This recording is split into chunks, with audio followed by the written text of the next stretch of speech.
¿Cómo están amigos? Bienvenidos al segundo capítulo de nuestra segunda temporada del Philadelphia Podcast. Hoy día de nuevo con Seba, conversando acerca de algo un poco más específico. Y aquí con unos intrusos, La Emilita. con unos intrusos aquí detrás de la pantalla. Se le vio el Para los pie. que, para los que están escuchando, está mi mujer aquí atrás buscando algo. Eh, Hoy día nos vamos a abocar a un tema bien específico que va a ser una teoría que hemos venido trabajando con Seba, la teoría del iceberg respecto de las lesiones. Así que sin más, le doy el pase al Seba para que nos haga una pequeña introducción de cuáles son los diferentes niveles de este iceberg y nos vamos a abocar hoy día a la base o lo más profundo que se puede abordar, que bueno, Seba ahí nos va a contar un poquito más y vamos a ir desarrollando el tema. Buenísimo. Hola Nico, hola a todos los que nos están viendo, escuchando. Eh, Estamos en una serie, cada uno por su lado y también juntos, que es sobre lesiones. Es un tema que da para mucho, lo hemos dicho antes, porque no hay un solo abordaje, hay muchos abordajes, no solamente en la terapia, sino que también en cómo yo identifico la problemática más fundamental. Y nosotros identificamos esta teoría o utilizamos esta teoría del iceberg precisamente porque el ser humano funciona de esa manera. Nosotros podemos tener, hablándote de una patología muy como conocida, por ejemplo, el tema de una bronquitis. Hay inflamación interna en los bronquios, en los pulmones, hay una restricción del aparato respiratorio y nosotros podríamos ir a la superficial y ver que tienes, no sé, secreciones nasales, moquito, y podríamos irnos a atacar eso. Oye, no, estáis congestionado en la nariz. Sin embargo, si no vemos estas problemáticas o estos desafíos, me gusta a mí llamarlos, eh, te puedes quedar con eso, pero en realidad lo que está pasando en el fondo es a nivel pulmonar, algo que es más profundo, que te involucra todo el tracto respiratorio, hay algo que es inflamatorio, pero también se puede estar tornando algo infeccioso, por ejemplo. Y también lo puedo resolver y quedarme ahí, pero también podría ver cómo está el sistema inmune. ¿Por qué esta persona desarrolla una bronquitis? Ah, no, es que se le pegó un bicho. Me puedo quedar con eso. Pero también podría ver qué hábitos tiene esta persona, cómo está viviendo su vida. Y después, si lo ves desde la teoría, desde la medicina china, por ejemplo, ellos te asocian este sistema pulmonar con lo que está pasando en riñón, ¿sí? Desde un punto de vista de la medicina china. No necesariamente que vaya a tener un problema renal, pero sí ellos asocian a estos órganos diferentes funciones, diferentes interacciones entre sí, limitantes, relaciones que fortalecen el uno al otro. Entonces, si te vas dando cuenta, y lo que quiero explicar con esto, más que enredar el tema, es que por lo general las cosas no son lo que parecen o no son solamente lo que parecen. O sea, los moquitos, la congestión nasal sí es algo que podemos abordar y que podemos resolver y probablemente la persona se va a sentir respirando un poco mejor. eh, Sin embargo, el desafío está y lo que nosotros queremos es incentivar un movimiento que es a ir a las bases, ir a los fundamentos. Y justamente la teoría del iceberg se trata de eso. El iceberg, como todos saben, es un pedazo de hielo gigante de diferentes proporciones que está flotando en el mar. Y lo que tú puedes ver son ciertas dimensiones de ese iceberg. Son medidas, puedes decir este iceberg es de tanto por tanto, porque ves su superficie, ves su altura, sin embargo lo que hay hacia abajo no lo sabes a simple vista. Y ahí es necesario ir, indagar, y aquí en el infograma que le estoy compartiendo, eh, la introducción dice el resultado final, lo que los demás ven, hablándote de la performance física en este caso, es una consecuencia de una serie de factores que agrupamos aquí en tres, cuatro grupos. Fortalecer lo que está abajo, bajo el agua, eh, hará que el resultado de arriba sea más sólido. Si nosotros tenemos un iceberg que tiene una base abajo del agua gigante como una montaña bajo el agua y tú arriba ves un cachito, eh, uno, te estás perdiendo del panorama completo y dos, ese cachito que se ve arriba es muy sólido, más sólido de lo que tú crees, ¿sí? Y en otros casos puede Claro. ser al revés, puede ser mucho que sobresale y no tanto hacia abajo. Entonces el desafío también está es que nosotros realmente para que un iceberg tenga mayor vida, mayor tiempo ahí de flote, probablemente va a necesitar ser mucho más sólido hacia abajo y lo de arriba va a ser más una consecuencia. Eh, entonces ahí por En nombrar ese sentido algunas, se parece igual un poco a lo de la pirámide. Va- es otro esquema, otro ejemplo, pero claro, también tiene similitudes. sí, totalmente, es la misma idea. Y de hecho en la pirámide, ¿por qué usamos también bastante las pirámides con el Nico? Es porque la pirámide es más fácil de identificar como algo que tú construiste. El iceberg, como es algo natural, es algo que como que nosotros no tenemos tanta injerencia en su formación, eh, una injerencia como tan directa, como que claro, nos sirve como para una foto, decir realmente bajo el agua está lo que está pasando ahí, está pasando bajo el agua principalmente, pero en la pirámide, que es un Claro, paralelismo, ahí tú podés decir, oye, pongámosle unos bloques más a la pirámide, po. Así es como claro. más manipulable. Pero claro, Pero lo que me son muy gusta del iceberg similares. igual es que, claro, en la pirámide no es que solamente se vea la cúspide, pero en realidad sí, es más más un iceberg en ese sentido, porque, por ejemplo, la pirámide de las S se construye estructura, después se estabiliza y después la especialización, que sería de nuevo la performance. Y en este ejemplo se queda mucho más claro que, claro, al final eso es lo único que se ve, cómo Ujú. te fue en el WOT, cuánto te demoraste, cuánto peso usaste, sacaste podio, no sacaste podio, pero el resto está escondido, casi nadie lo ve.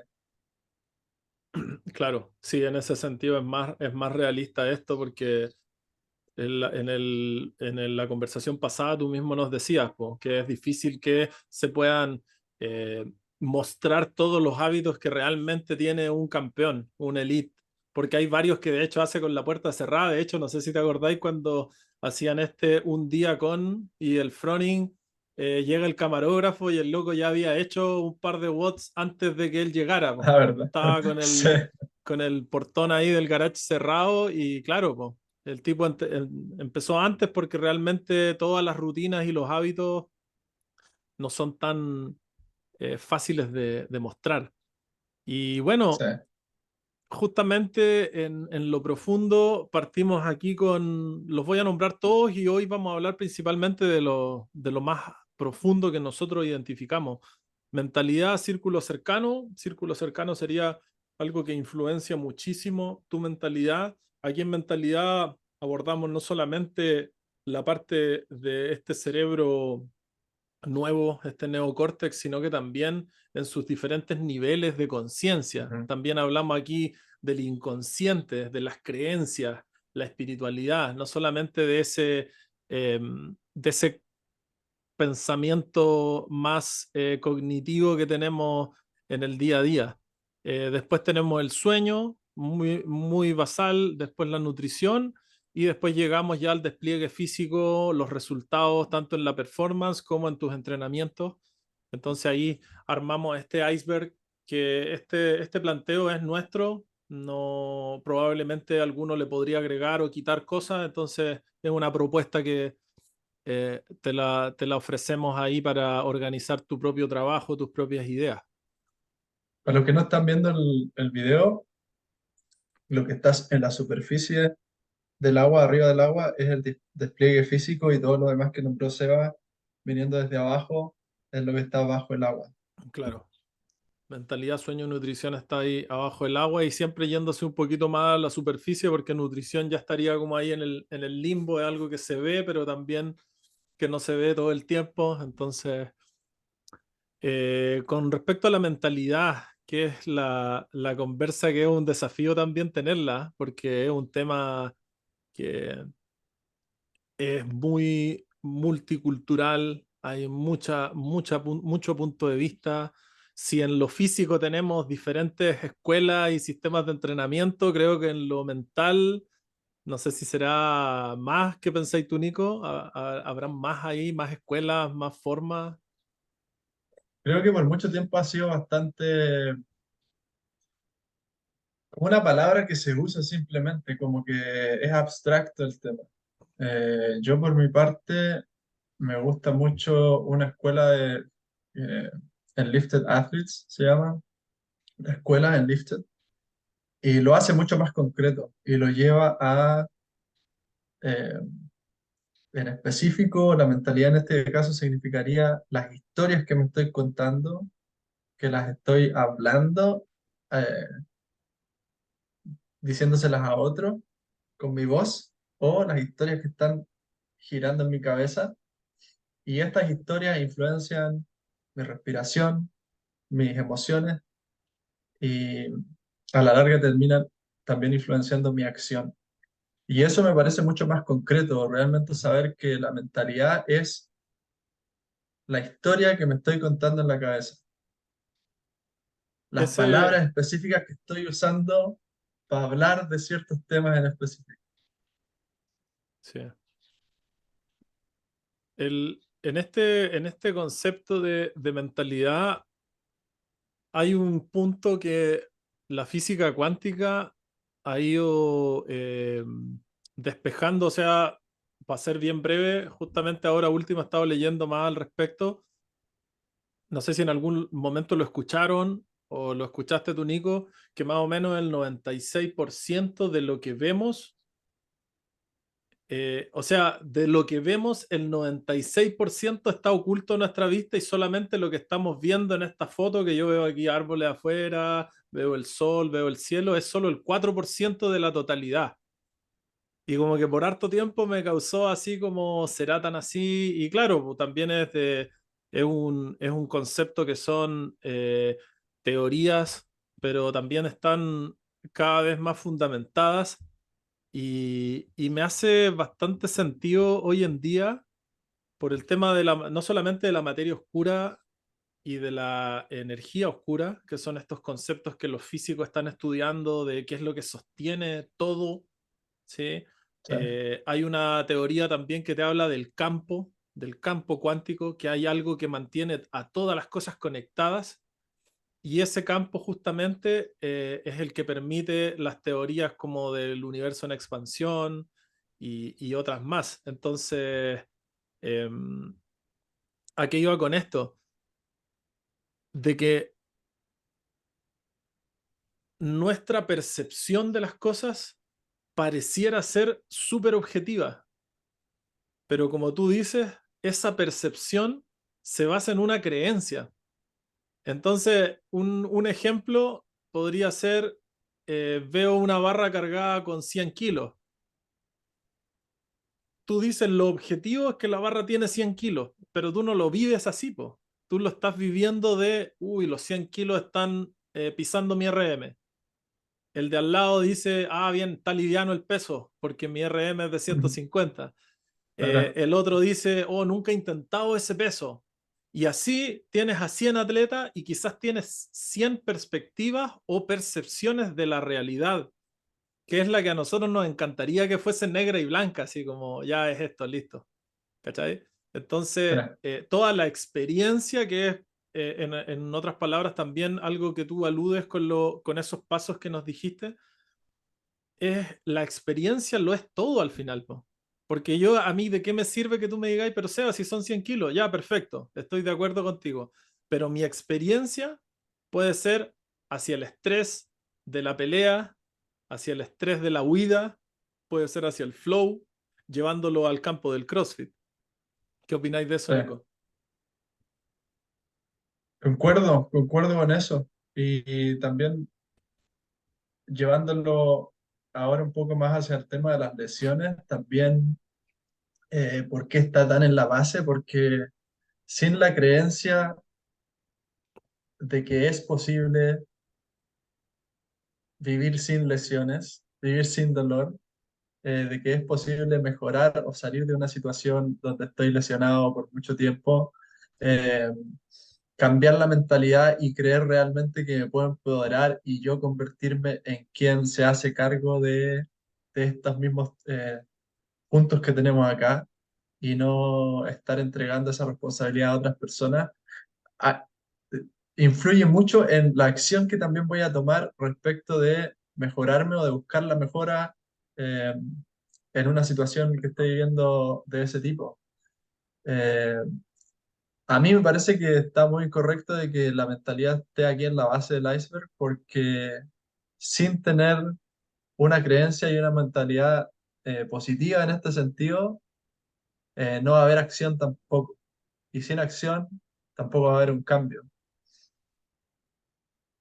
Musashi, el famoso samurái, distinguía dos ojos. Uno era el ojo que ve y el otro es el que percibe. Y ambos ojos tienen dos lugares importantes, por decirlo así. El que percibe es por lo general el que nosotros utilizamos. Si haces un ejercicio de introspección y de autoevaluación, siendo lo menos como complaciente contigo, te vas a dar cuenta de que a casi todas las cosas le pones un calificativo y no lo ves así como, eh, ya, voy a hacer esta tarea a tal hora, que es una de las cosas que tú trabajas también con tus atletas, de buscar ese, esa, Precisión. esa precisión en las palabras, en el lenguaje interno y en el lenguaje también que externalizo, sino que por lo general lo que hago es, hablándote de nuevo de esa tarea, le pongo un calificativo, esta tarea difícil, o esta tarea Claro, aburrida, o qué sé yo, o no puedo, o no creo que pueda, o voy a tratar de. Entonces le ponemos calificativo y cuál esta cuestión podría ser visto como súper fino, así como que rebuscada la conversación. ¿Cuál es el tema? Que todo eso se transforma en fisiología dentro mío, porque exacto. mi sistema nervioso reacciona de acuerdo a mi percepción de una cosa. Como volviendo al tema del peso en una barra, del peso en un implemento, ese estrés que te genera estar en un desafío de competencia y ir a un peso que no conocías, un peso nuevo, te puede generar un estímulo brutal si tú lo has entrenado así, o te puede generar una, una catástrofe por dentro. Eh, Miedo, exacto. parálisis, Todas esas cosas que hemos visto en el nerviosismo, arco del sistema nervioso autónomo, que claro, lo hemos desarrollado ahí en otros videos. Entonces, se transforma en fisiología. El cortisol, la adrenalina se van a modificar. Las hormonas también del placer, las dopaminas, todos tienen que ver con esos niveles perceptivos, con mecanismos de recompensa, ¿sí?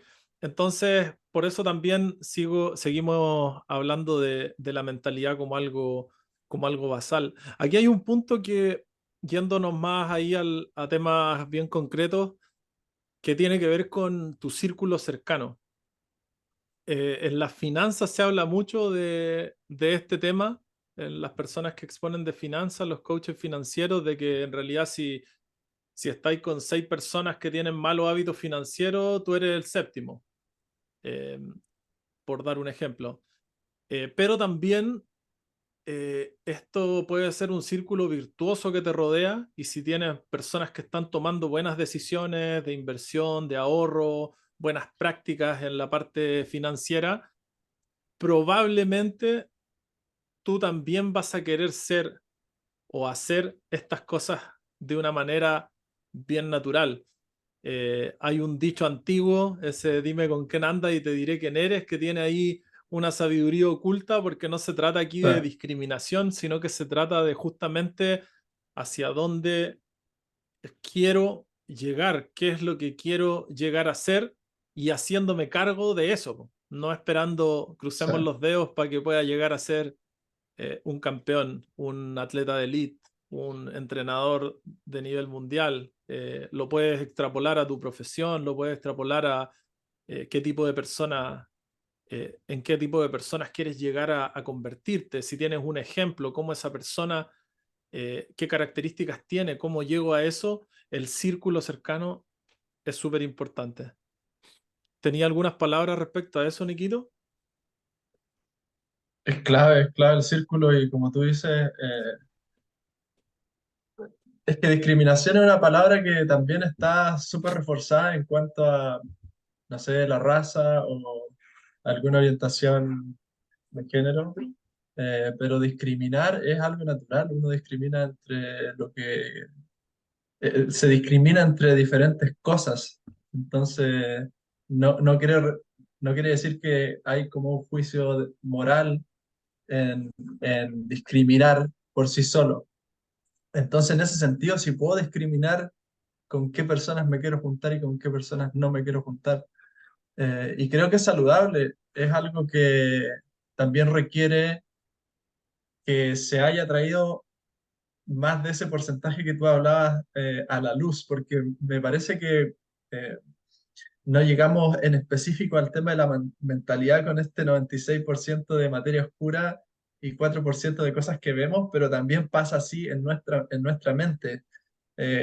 Quizás estamos despiertos al 4% de las cosas que hacemos, como que somos conscientes y tomamos decisión, y el 96% restante es inconsciente y es piloto automático. Para poder generar un cambio, hay que sacarle un puntito de porcentaje desde lo inconsciente a lo consciente y empezar a tener más decisión sobre lo que quiero construir, lo que quiero construir también como identidad. La identidad también es algo flexible y que tiene mucho que ver con la conversación que pasa en mi cabeza. Es menos rígido de lo que pensamos o de lo que nos han enseñado y puedo elegir convertirme en la persona que tengo ahí en la cabeza que quiero llegar a ser. Y como tú bien dices, este círculo de influencia es uno de los factores más importantes. Sí, por eso que también gente exitosa, no sé, tiene coaches o tiene un network, unas conexiones con gente que está tratando de hacer lo mismo que ellos. Nosotros también lo hemos vivido con atletas en CrossFit y se sabe que si tenía un partner que va contigo al entrenamiento y que está ahí siempre dándolo todo, es distinto a estar siempre tratando de hacerlo solo o llegar al box y que estén todos reclamando de que la cuestión está pesada y que me duele aquí o allá, pero sin tomar acción. Es muy distinto que tener un grupo sólido que ya tiene una mente fuerte y es una mente conjunta que se crea porque estamos más interconectados de lo que parece. Por esto mismo que estabas diciendo al principio del 96% que no vemos, las frecuencias, las vibraciones que en algún momento fueron muy de hippie, hoy día eh, son muy de científicos, pero como de científicos de este momento, de este par de años. Claro. Eh, Así que sí, eso es lo que pienso respecto al círculo de influencia. Realmente, ahora ya no estamos yendo a lo concreto. Hay prácticas que te pueden ayudar en este sentido de partida, y esto me parece que lo vamos a conversar más en detalle en alguna otra ocasión, pero el tema va a depender de tus metas y de los objetivos que te planteaste. No se trata de eh, dejarte llevar por cosas como que te tincan ahora, como que me parece que esto anda mejor, después anda, no, me parece que esto otro era, sino que tiene mucho que ver con tu decisión, con cuál es ese objetivo que te pusiste en el largo plazo y qué es lo que puedes hacer hoy mismo para caminar hacia ese objetivo. Y aquí una de las primeras medidas es evaluar tus círculos, si te están ayudando precisamente a lograr esa ruta hacia ese objetivo. Y de hecho, una de las cosas que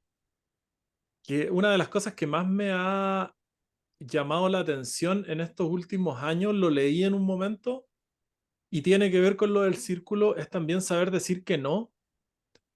Es una práctica, quizás sería como una segunda, un segundo tip o segunda medida también para este apartado de la mentalidad, que es el aprender a decir que no. Justamente tú me compartiste hace no mucho un video de Hormozi, ¿cómo se llama el? Alex Hormozzi. Alex se llama, Alex Hormozi, y él hace unos periodos de no, de decir que no. Y justamente tiene que ver con lo del círculo cercano, porque nosotros cuando pensamos en general, no voy a decir todos, porque en realidad quizá hay personas que no, pero por lo general, por lo que yo conozco y por mi propia experiencia, cuando tú piensas en hacer algo, cuando tú piensas en embarcarte en una empresa, en construir hacia un objetivo, piensas mucho en lo que sí debes hacer, mucho en los sí, en qué debo hacer, qué debo hacer, qué debo implementar en cuanto a prácticas, en cuanto al uso de mi tiempo. Sin embargo, este loco, aparte de implementar buenos hábitos y medidas, te desafía a periodos en saber qué no hacer con tu tiempo. O sea, es muy importante no solamente saber qué hacer, sino que también qué es lo que no hacer con el tiempo. Y eso tiene mucho que ver con saber decir que no. Claro, Es una práctica que es bien loca cuando a mí me pareció bien curiosa cuando lo escuché por primera vez y era justamente ponerte una semana, un mes, en donde dices que no a la gran mayoría de las cosas. sí, Eh, Te invitan a tomarte un café, no. Vas a una fiesta, no. ¿Cuál es la idea? El empezar a limpiar tus tiempos y empezar a reenfocarte. Y el tema es que nosotros tendemos a llevarlo mucho hacia lo emotivo, porque suena así como medio de mala persona, lo mismo que recién decías y tú, es como una interpretación que le damos a algo bastante subjetiva de cómo se va a sentir el otro si le digo que no, eh, sí, ¿cachai? Sobre todo con los más cercanos, con la familia. El tema es que uno, es un periodo de tiempo establecido. Dos, puedes comunicar con los más cercanos, esas personas que son tu círculo íntimo, como tu familia, por ejemplo, que estás en un periodo en donde estás enfocándote en un proyecto que es muy importante para ti. Entonces, el 3 es que no necesariamente se trata de ser descortés o de ser, de comportarse de una manera eh, como poco caballerosa o poco amable, sino que se trata de hacerlo de una manera amigable también. Se puede hacer muy bien. Entonces, ese desafío sí, yo me lo he planteado en algunos momentos, pero este loco lo llevó al siguiente nivel porque él realmente es un tipo que ha logrado metas y desafíos súper altos de nivel de excelencia mundial. Y no sé, pues hace un mes de no, 2 meses de no, y al final te enfocáis tanto que es también en pos de eso que queréis lograr. claro. Esa práctica es muy buena y tiene mucho que ver con establecer los límites que yo tengo conmigo mismo primero, porque también quizás es más fácil decir los no hacia afuera que tú mismo decirte, no, no voy a hacer esto. Por ejemplo, en el entrenamiento, no, no voy a comprar estos chocolates que me gustan hoy día en el súper y me voy a ir a la casa con las verduritas, con las frutas que sí están alineadas a mi meta. Tiene mucho que ver con la alineación, con lo que quiero. No es tampoco simplemente decir que no a todo, sino que a lo que no está alineado conmigo. Ujú, Pero como tú bien decías, es algo bastante cultural, según mi percepción, de nosotros, por lo menos en Chile, de tener un poquito ese miedo de quedar como en mala onda. eh, y nosotros mismos pisar nuestra-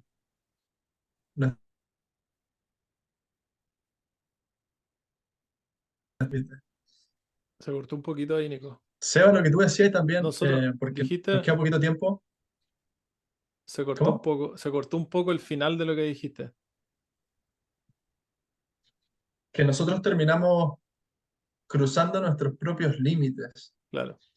que a veces no están ni siquiera marcados en, bueno, tengo esta meta de mejorarme de mi lesión.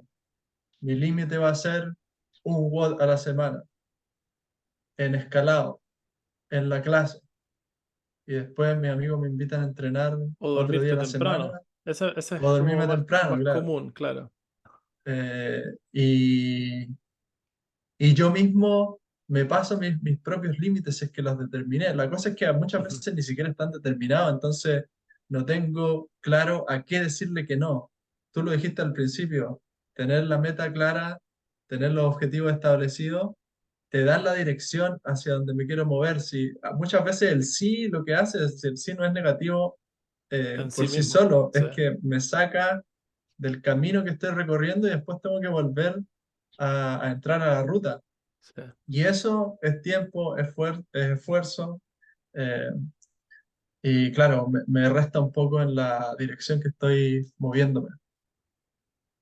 Oye, ese tema, es verdad que ya estamos ahí en el tiempo con esto, pero ese tema me parece tan importante porque si te fijas en todos estos referentes mundiales en el deporte, no importa cómo lo taches, po. Podéis tacharlo de egoísta, podéis tacharlo de mala onda, ¿no? Este tipo es bueno en el deporte, pero mira en su vida, ¿cachai? Pero al final estos tipos supieron decirse que sí a ellos y decirle que no a no solamente a personas, sino que como tú dices, a situaciones, a acciones, a actividades, porque en el momento que decís no a eso, estáis diciendo sí a tu proyecto. Claro, Y, ese punto es fundamental. Para mí, Kobe Bryant es uno de los referentes. el Eh, Phelps también, sí, pues son tipos que, claro, para, para algunas personas que después las entrevistan era como, oye, yo no entendía cómo este compadre entrenaba solo y no le gustaba compartir con nadie y estaba ahí temprano. Y en realidad como que eso, ¿qué importa, po? Si el logro fue este, po. El logro fue, si lo hablamos de toda la inversión que estáis haciendo una inversión de tiempo, de plata, de esfuerzo, de vida, y a veces tan fácil se nos hace decirle que sí a algo que nos saca de ese camino, a pesar de que nos estamos jugando con todo, ¿cachai? Pero en sí, realidad nos salimos, como tú decís, es como que es como más o menos como la historia de la liebre con la tortuga.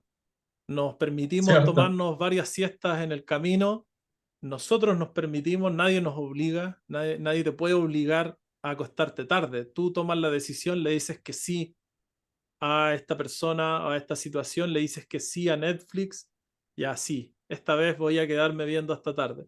Pero al decirle sí a eso, le estás diciendo no a tu proyecto de, por ejemplo, rehabilitarte una lesión o clasificar una competencia.